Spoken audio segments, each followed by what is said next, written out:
This year marked our 4th wedding anniversary, and Clara had finally found the time to go see the Northern Lights with me, a trip I had been dreaming of for ages. We had everything booked, flights, hotel, the whole package to Norway. Then, right before we were supposed to leave, she canceled. A sudden work trip had come up, she said, one she absolutely couldn't get out of. She promised we would go together next time, but the disappointment stung. The very next day, my social media feeds were flooded with videos of Clara, not on a work trip, but standing with her first love, Ethan. In the footage, the ethereal pink and green glow of the aurora danced above them, making the couple look otherworldly and impossibly romantic. Some sharp-eyed viewers even pointed out a fleeting moment in one clip, asking if the man, Ethan, was crying when his face briefly flashed on screen. My 30th birthday was approaching, and seeing the Northern Lights was the one thing I wanted to do to mark the occasion. Finding out that Clara had already gone with someone else and lied about it was a quiet kind of devastation. I didn't confront her. Instead, I quietly booked a solo flight to Norway.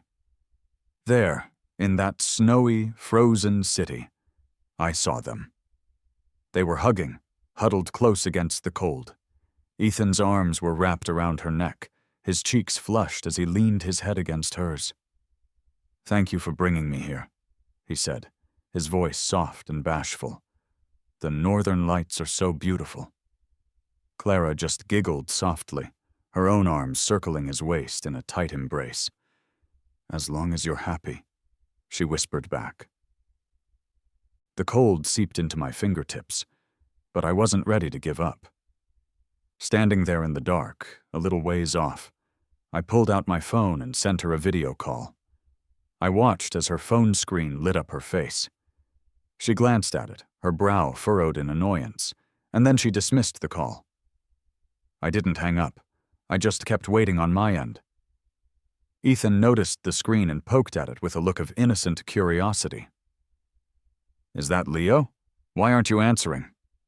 Clara just ruffled his hair affectionately. "I'm not going to answer. It'll just ruin your mood if he starts asking a bunch of questions." Ethan chuckled, pulling her into another playful hug. The swirling snow became a blinding white curtain, and it felt like it was burning my eyes that night. Eventually, a text from Clara came through. "Was in a meeting? What's up?" I stared at the phone for a long, long time. The urge to question her, to demand an explanation, completely draining away. Following the flight attendant's pre-flight instructions, I switched off my phone and just gazed blankly out the window at the endless, snowy landscape below. On the flight back, one of the flight attendants smiled at me and handed me a small card. "Pleased to meet you here in the sky," it read. "On behalf of the airline, happy birthday." I must have looked as miserable as I felt, because he returned a little while later with a warm, genuine smile. He handed me a small cake topped with fresh strawberries. "Birthdays should be happy," he said gently. For the first time in days, I felt my eyes well up with tears. When Clara finally came home, I was sitting on the couch reviewing work schedules. The artist I managed had a new gig coming up in Paris. Normally, I wouldn't need to go personally, but this time, I volunteered. "I'm leaving tomorrow," I said flatly. Clara handed me a beautifully wrapped box, a gift for me. The packaging was a distinctive red, the mark of a classic Norwegian brand. I looked up at her. "You went to Norway for work, then?" She hesitated, her eyes darting away as she avoided my gaze. "Work's just been really busy lately," she mumbled, not answering the question directly. It was a funny thing, I thought, since when did Ethan become part of her work? I stayed silent, which seemed to annoy her. My silence made her frown. "Are you mad because I wasn't with you for your birthday?" she asked. With an unusual amount of patience, she sat down next to me and opened a small jewelry box, taking out a pair of cufflinks. Here's a makeup gift. Isn't this the style you like?" I couldn't stop the sarcasm from creeping into my voice. "The sapphire ones I like are on Ethan's cuffs now, right?" He had even posted a picture of them with the caption, "Blue suits my vibe perfectly." Clara looked stunned. She glanced down at the obsidian cufflinks in her hand, unable to hide her awkwardness. "Why does that matter to you?" she snapped, her defensiveness rising. "They're just the same brand, different styles. I didn't tell you because I wanted to avoid you overthinking things. I've told you countless times that Ethan and I are history. Can you please stop overreacting?" I ignored the cufflinks she was holding out, shut my laptop, and got up from the couch. A past male friend, getting cozy under the northern lights, being given a beloved accessory as a gift. I wouldn't even write a plot that cliché in a script for one of my artists. "Leo!" she yelled, her voice filled with frustration as I walked away. I simply closed the bedroom door behind me, shutting her out, and started to pack my suitcase for Paris. Hours later, there was a soft knock on the door. Her tone was much gentler now. "Leo, open the door. Let's calm down. I'll keep my distance from Ethan, okay?" I'd heard that promise too many times to count, yet each time, the drama with Ethan only seemed to intensify. They were just empty, meaningless promises. When I didn't open the door, Clara used her spare key to get in. She saw my packed suitcase on the bed, and her face immediately darkened. "What is this? Are you running away from home?" She grabbed my wrist, her grip tight. "Leo, I know you're upset, but I only lied to you to avoid a scene. I didn't cheat on you." I remained completely calm. "You're overthinking it. I'm not running away." "Then what is this?" she demanded, dumping the contents of my suitcase onto the floor. She found the schedule for the artist I managed, a young woman named Maya. "A female artist? Are you doing this on purpose just to upset me?" She sighed, then suddenly wrapped her arms around me from behind, hugging me tightly.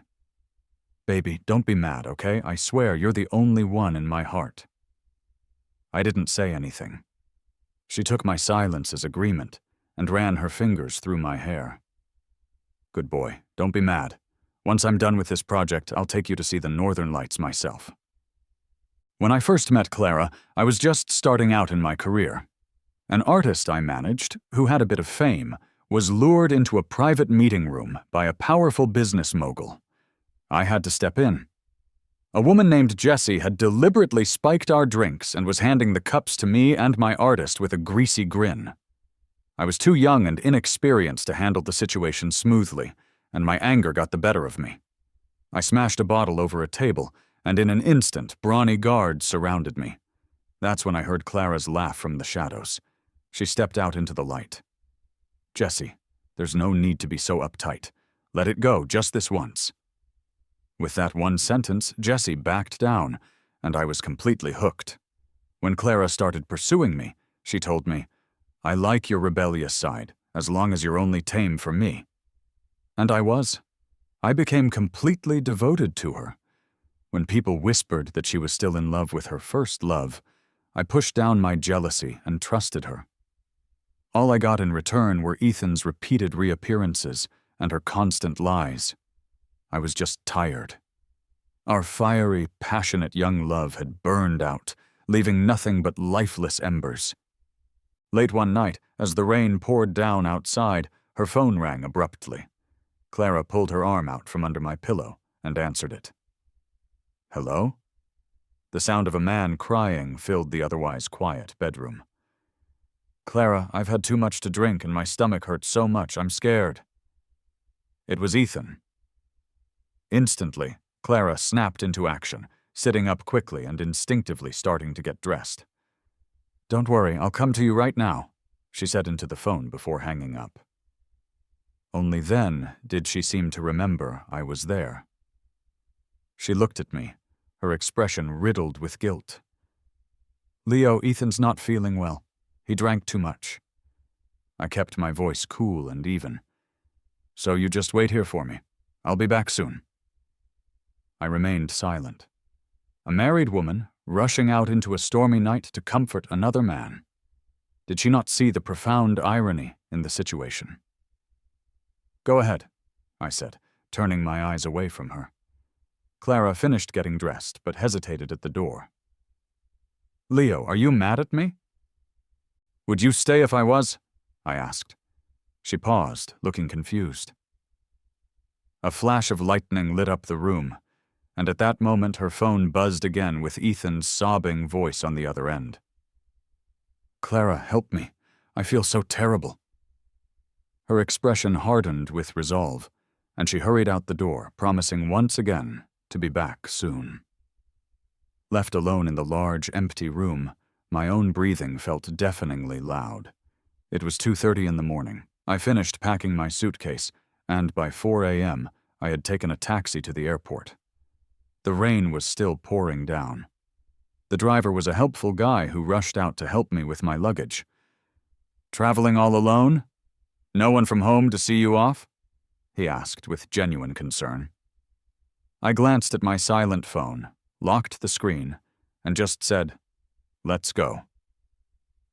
By the time we reached the airport, the sky was beginning to lighten. The driver helped me with my bags, commenting on how strong I seemed. Inside the terminal, I spotted Maya, the young artist I managed. She came running over to help me with my things, her sunglasses pushed up on her head. "Leo, you're bringing all this by yourself? Where's your wife?" she asked. I was busy at the check-in counter and replied without looking at her, "Who says you can't live without a woman in your life?" Maya just murmured, "Tsk," as she followed me through security. The airport speakers announced that boarding for the flight to Paris was beginning. Just then, my phone rang. It was 7:40 a.m., more than 5 hours after Clara had left. I was trying to check in my bags, and the call rang through 3 times before I could finally answer. Clara was furious. "Leo, where are you? Why didn't you answer your phone?" I hadn't even had a chance to speak when the boarding announcement played again over the intercom. Clara's tone shifted immediately. "Are you really at the airport? Are you really going with that artist?" I chuckled softly. "Work's been pretty hectic lately. I didn't tell you because I didn't want to stir things up. This is just business, Clara." She stammered for a moment, then her voice grew furious. "We're not the same. I'm a woman, you're a man. Going on a trip alone with a woman? Have you even considered my feelings?" I could almost hear her grinding her teeth. Then, in the background, someone started crying. It was Ethan. His voice cracked as he whimpered, "Leo chose me over... He couldn't even finish the sentence. Clara was probably fuming. "Stay put. Don't go anywhere. I'm coming to pick you up right now." Maya handed me a cup of coffee, her voice soft. "Leo, for you." Clara heard her and yelled through the phone, "You're just doing this to get back at me. You better not go anywhere. I'm on my way." "I'll think about it next time," I said calmly, and then I hung up. Due to the bad weather, our flight was delayed. Maya and I waited at the gate. From behind us, a woman's voice called out frantically, "Leo, where are you?" Maya glanced at me, but I remained composed. The final boarding announcement for my flight started to play. I stood up, tuning out the chaos behind me. "Let's go," I said to Maya, and we boarded the plane. Upon landing in Paris, the weather had changed again. A strong, biting wind stung my face. My phone came back to life with a flood of notifications for missed calls, all from Clara. I ignored them. At baggage claim, a staff member from the production greeted us warmly. "Leo, handling things yourself this time?" Maya smiled brightly. "Leo cares a lot about me," she said. Her words were innocent enough, but combined with her smile, they painted a very different picture.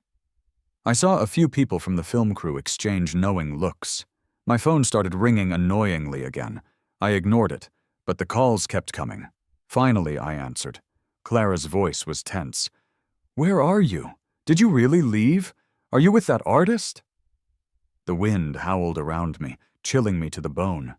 I found the whole situation strangely amusing.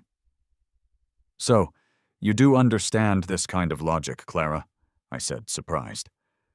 I didn't say anything more. She paused, then took a deep breath. "Ethan is different. We grew up together. He's like a brother to me. Husband, please listen to me. Come back. I'll book your flight home. This work can be handled by other people." She must have feared I would refuse, because she quickly added, "Remember before we got married? You promised you would never mix your work life with personal complications." It was true. I did say that back then. But Clara was different then, too. She was reserved, almost above reproach, never even going to social events unless I was with her. I replied in an indifferent tone. "Maya's different, too. She's like a sister to me." Clara completely lost it. "Leo!" she screamed, her voice cutting through everything. I moved the phone away from my ear, noticing the crew's curious eyes on me. I hung up the call. A message beeped through immediately.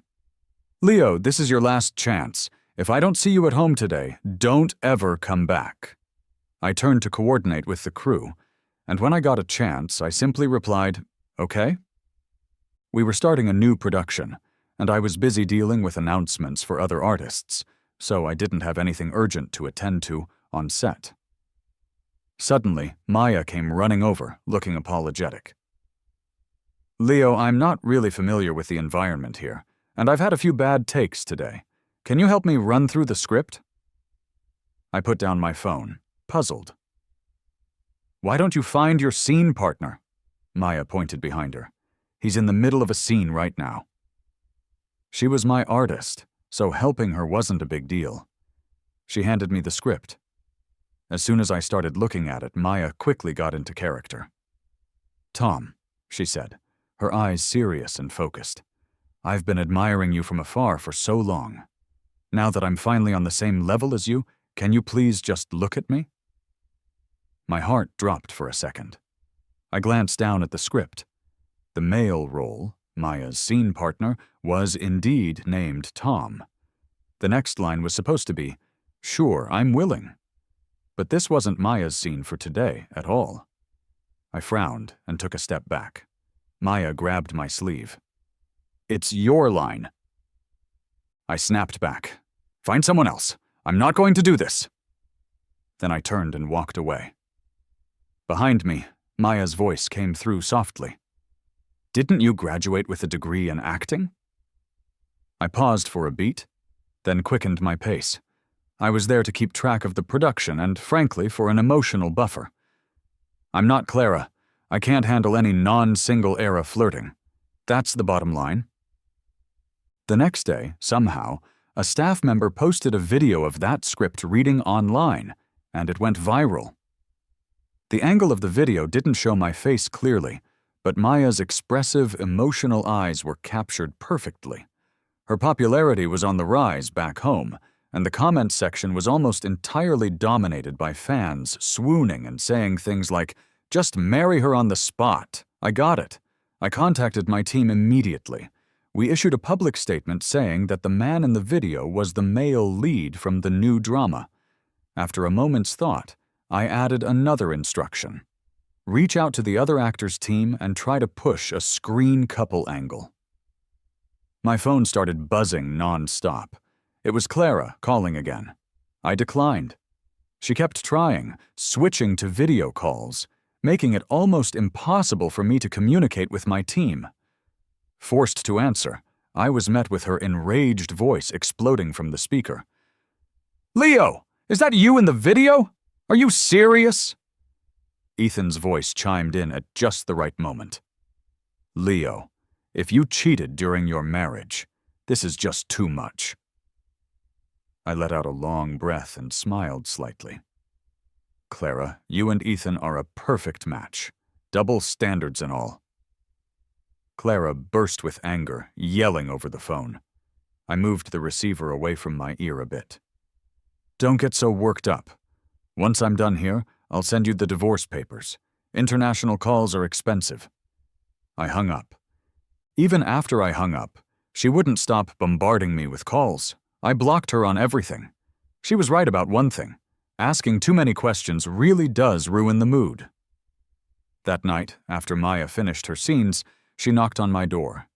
She looked at me, her expression complicated. "Leo, why did you use this for hype?" I stepped aside to let her in, pointing at my laptop screen. The new drama was gaining exposure at an incredible rate. I replied calmly, "I'm a businessman." Maya pressed her lips together.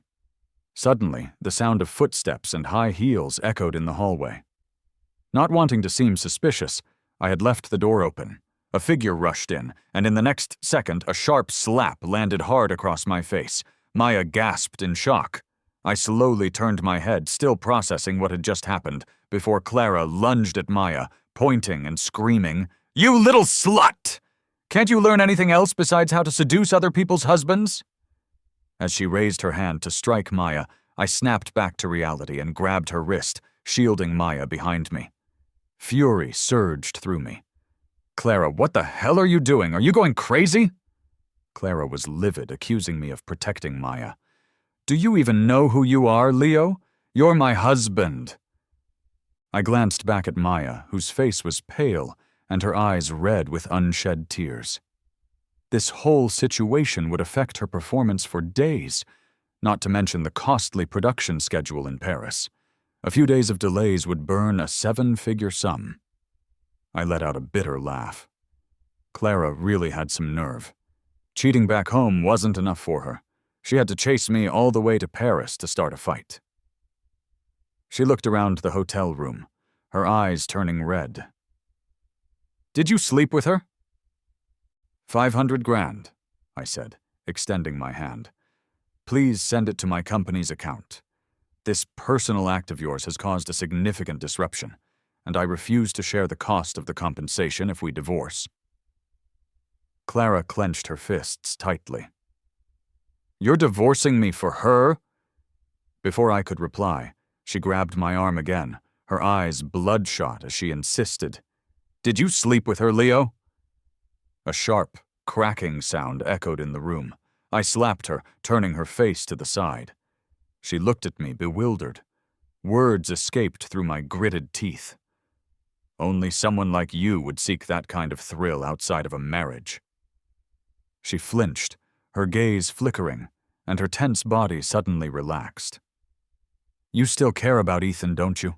It's not what you think. But this time, it's your revenge, right? How about this? I'll keep my distance from him for good." She had promised similar things countless times before. My disappointment had long ago turned into utter hopelessness. I looked at her calmly. 500 grand. Pay up." I actually got the compensation. It was deposited into my company account from Clara. Maya had to admit it this time. I am indeed just a businessman focused on profits. There's nothing wrong with that. Depending on women is risky.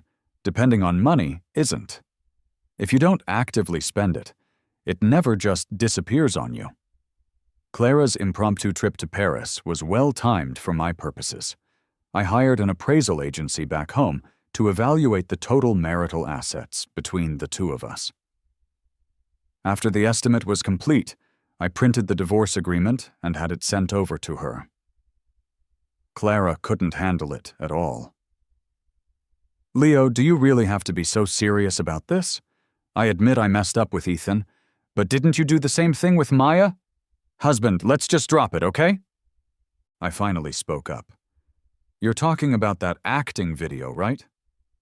Clara stayed silent, but her expression said it all. I paused for a moment.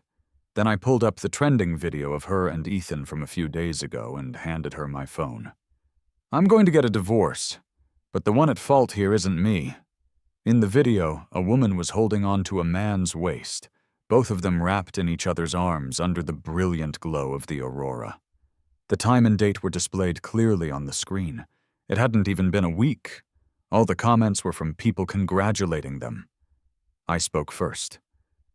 "With so much support from your fans, it'll be tough if you two don't get married, huh?" Clara's face stiffened, and after a long, awkward pause, she said, "Husband, it's not what you think. That day was just... It was just because Ethan was in a bad mood." She trailed off, getting stuck.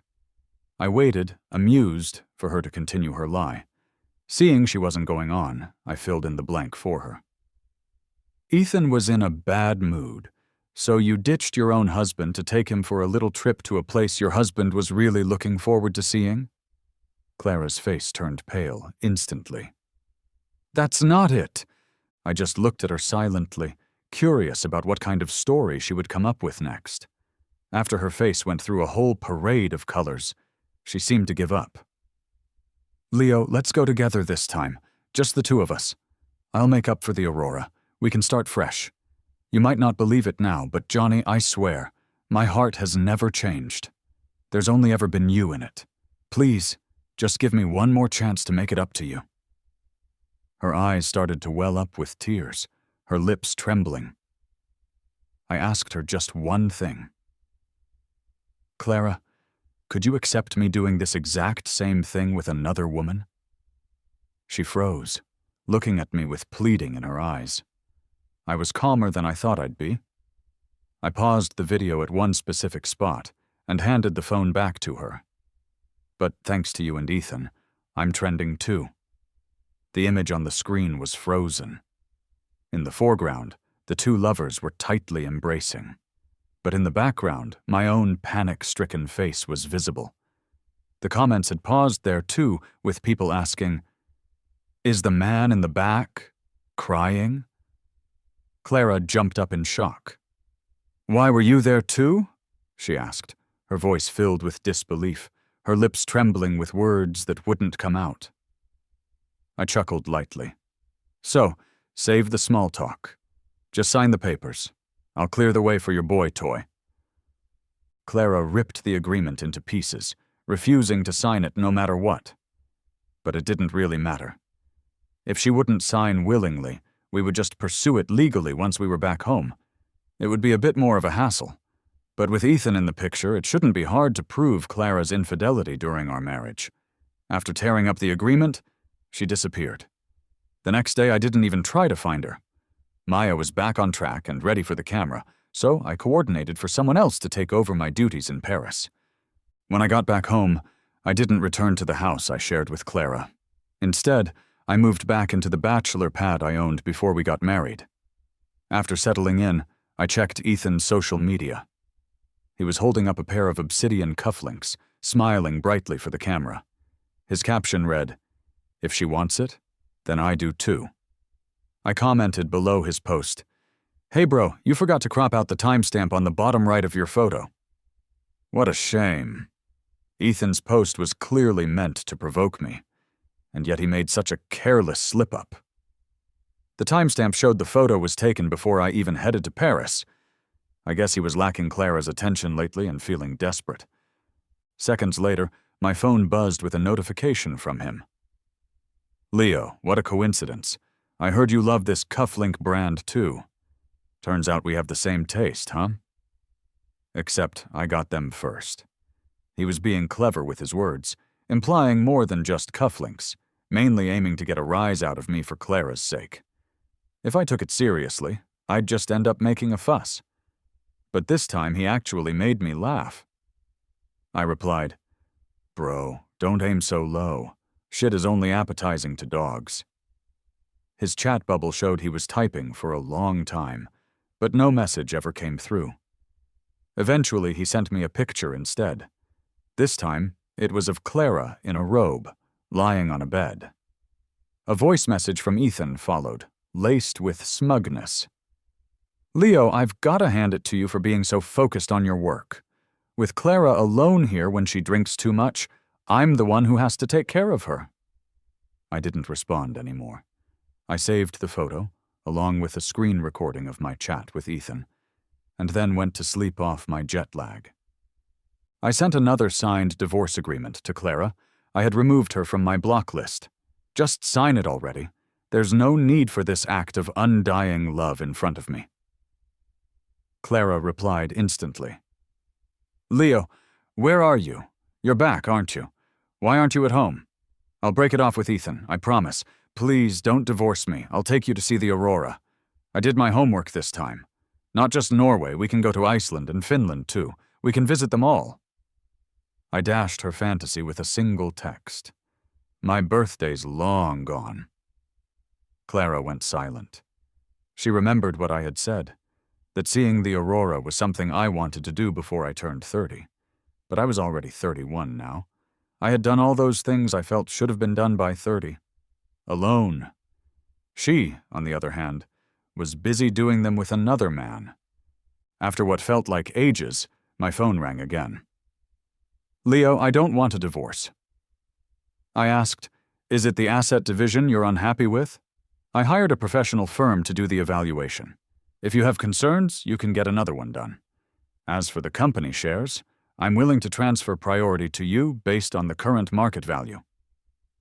Clara sent a voice message, her tone shaky. Leo, you know that's not what I meant. Why do you have to say things to hurt me like this? I don't want a divorce because I love you. You're the only one in my heart. Can't you understand that? I couldn't listen to any more of it. I forwarded her the clip of Ethan's provocative messages and the photo he'd sent. Clara, wouldn't it be better to make your first love official sooner rather than later? Do I really need to tear away this last little bit of decency between us? There was a long silence on the other end of the phone. This is my final ultimatum. If you still refuse to sign, I'll proceed with legal action. If the legal fees end up freezing our joint funds, I'm afraid you'll have to shoulder some of that responsibility. Thankfully, in this business, I had reached my current position without relying on any of Clara's resources. If it came to burning bridges, I wasn't afraid of her trying to use her influence against me. When she didn't respond, I asked my lawyer to draft an official lawsuit. On my way home that evening, I noticed someone standing outside my apartment building. As I got closer, I saw it was Clara. There were several cigarette butts scattered at her feet. I wasn't particularly surprised that she had found me. I waved the freshly prepared lawsuit papers in my hand. If you're willing to talk, that would be ideal. Legal battles are time-consuming, exhausting, and inconvenient for everyone. Clara looked conflicted and helpless. Leo, can we talk about something else? That photo Ethan sent you. I was very drunk. Nothing happened between us, I swear. She looked at me pleadingly. Can you just give me another chance? I'll end things with Ethan for good. Let's go back to how we were, okay? I cut her off. If that's all you came here to say, you can leave. There's nothing left for us to discuss. Clara looked hurt. Are you really this heartless? Can't you see that I'm trying to save our marriage? I've been working so hard for it. Let's just reconcile. Let's let go of everything and return to our family. We could even have a child. We'd both be great parents. I snorted. A child? Clara, there's already one. Her eyes lit up with a flicker of hope. Honey, you've reconsidered? Right in front of her, I opened the folder containing the lawsuit and flipped to the evidence section. The last page of the attachments was freshly acquired by a private investigator I had hired. It was the birth certificate of a baby boy named Ken. I thrust the evidence toward her, smirking. You're about to be a mom. Haven't you seen Ethan around recently? He's probably been hiding, getting ready to bring out the kid and pressure me to step aside. From the private investigator, I had learned about Ethan's habits. He might not even have been that into Clara, but he got a perverse thrill from taking what was dear to other people. The better his opponent, the more excited he got. It was as if he had a constant need to prove he was the best. Clara seized the documents like a madwoman, meticulously verifying every detail. When her eyes landed on the birth date and Ethan's name listed as the father, her face turned a ghostly pale. Counting back the dates, it was clear they had been involved long before the trip to Norway. She looked at me in disbelief, her trembling lips full of despair. Honey, she whispered.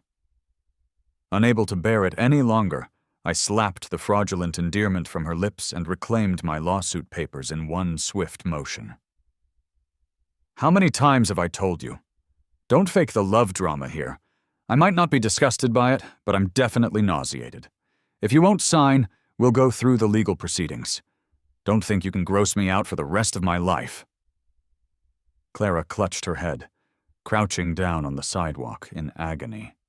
The next day, Clara informed me that she agreed to the divorce by mutual consent. There would be no need for judicial procedures. The outcome wasn't surprising. I had solid evidence of her infidelity. Even if she disagreed, the divorce was inevitable through the courts, where she could have faced even more significant financial losses or even damage to her company's reputation. She was always smart when it came down to it. The final divorce agreement was almost the same as the one I had drafted, with only one change. Clara gave me an extra 10% of her assets. I swiftly signed my name on the documents. We arranged to finalize everything at the registrar's office. She showed up with dark circles under her eyes, looking as though she hadn't slept for days, though only a night had passed. Did Clara not find her own situation a tad overdramatic? She looked at me with a strange longing, her voice raspy. "Honey, I'm sorry." I waved her off. "I'll see you in 30 days to get the divorce certificate." Her lips parted slightly as if to say more, but she stayed silent. 30 days later, I showed up at the registrar's office as expected. She looked worn out and scanned me up and down a few times, her expression complex. "Leo, you've changed." I smirked. "Indeed. Being away from you, not having to worry about the usual crap, it's definitely a mood booster." She stayed silent for a while. With my urging, we completed the final paperwork. Upon receiving the official divorce certificate, she watched me, noting my light, unburdened steps as I turned to leave. "Leo, could I pursue you again?" "Please spare me," I said, backing away a few steps. Who in their right mind would willingly hop back into a pile of crap after they've finally managed to climb out? Didn't you get enough the first time? She just looked at me with disappointment in her eyes as I turned to leave. "Clara, see you around?" The next time I saw Ethan was a few months later. He was pretending to be a staff member on some variety show. I was sitting in a cafe across the street, my eyes fixed on him. When he saw me staring, he raised an eyebrow, a hint of pride on his face. "Clara's chosen me," he mouthed from across the way. I nodded and gave him a thumbs up. "Congrats," I mouthed back. He was taken aback. "Why aren't you angry?" He texted me a moment later. "Why should I be angry?" I texted back, then added with a laugh. "We divorced a while ago. You didn't know?" His expression froze. "I get it," I typed. "You can't reach Clara? Need me to help you contact her?" Ethan glared at me from across the street. A new text came in. "Don't try that fake kindness with me. You're the one she dumped." I looked at him, feigning innocence. "I'm the one who filed for divorce. You didn't know?" Stirring my coffee, I casually sent one last message. "I told you when we divorced I'd make space for you. What's wrong? Clara won't take responsibility?" Ethan screamed a string of curses and, enraged, threw his cup of water at the cafe window. I dodged and threw my own hot coffee right back in his face as he stormed in. He shrieked. He tried to attack me, but the cafe staff arrived just in time to hold him back. I calmly pulled out a napkin, wiping the coffee splatter off my clothes. "Oh, there's something else I should probably remind you of," I said loud enough for him to hear. "Clara, when she's drunk, usually isn't interested in guys." I chuckled. "Can't imagine how your kid will think about his mom when he gets older." Ethan was fuming, yelling that he was going to kill me. I paid for my coffee at the counter, then turned around and walked out. Honestly, wasting so much time on a guy like Ethan just wasn't worth it. With that time, who knows how much money I could have made. Maya's new show was released, and it shot her popularity to a whole new level. This time I made quite a bit of money from it. I added up my assets, and I'm pretty wealthy now. I just signed 2 new talents who show a lot of promise, and I'm planning to personally guide these newbies myself. A funny thing happened the other day. One of the newbies, fresh out of college and completely clueless, got tricked by a shady female director into going to one of those sketchy private clubs. Not only did I go to rescue him, but I also brought along a newly hired bodyguard. After getting the kid out of there, I laughed it off, told everyone the rookie didn't know any better, and apologized to the big shots in the room, promising to make it up to them another time. We backed out of the private room and headed down the hall. From a room nearby, I heard a man shouting hopelessly. "Why won't you answer my calls? Clara, are you avoiding me? Did you forget? You said you'd always consider me the most important person to you. Now it's not just me, it's our kid. But where are you? Who are these loser guys with you? Get them to leave."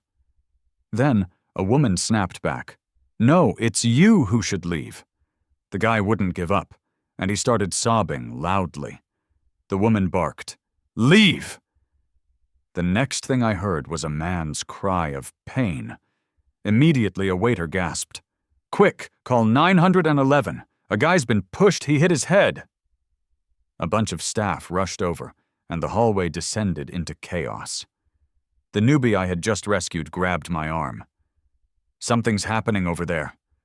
I turned, walking the other way. "Not our business. Let's go." The 2 young talents followed my lead without question. We pushed open the main doors of the club, and the neon lights of the city were blinding. I shielded my eyes for a second, squinting to adjust. All along the street, the lights were flashing.